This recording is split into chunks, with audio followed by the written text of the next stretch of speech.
Class suspension sa Naga City mas pinalawig pa kan DepEd Naga mantang face-to-face classes sa mga state universities and colleges sa rehiyon. Mapuuna sa Enero 31 sigun sa CHED Bicol. Uyan report ni Rosie Nieva.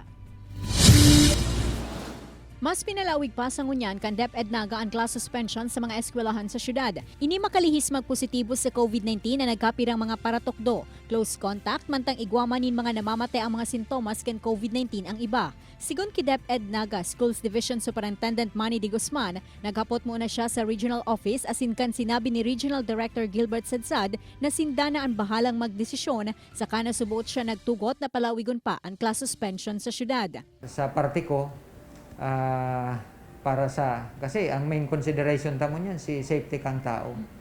Kaya pinagmarami po na may suspend manggiraray ang klase. And kung mayo na ning issuance ang central office, next week, mabalik po kami duman sa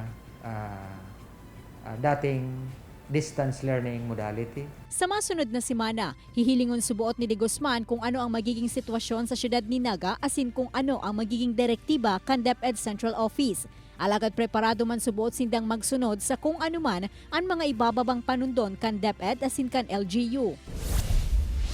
Mientras tanto, poon sa Enero 31, mapuon naman ang klase kan gabos ng mga programs para sa state universities, private colleges asin community colleges sa Bicol. Sa 172 na mga higher schools institutions sa rehiyon, nasa 14 pa sa nasubuot ay nakapasa sa CHED nin mga rekisitos na preparado na para sa pagbubukas liwat ng klase.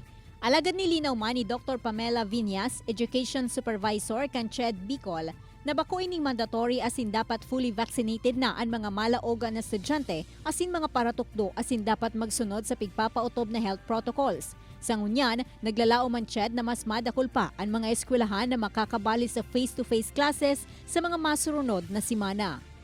So far po sa Bicol region, 14 schools po ito nakapag-submit na ng MSA and B na requirements ng hindi na kami mag-a-approve but for notification lang na ready ang school. Kay banan si Carlo Abonita, Rosie Nieva, Balitang Bicolandia.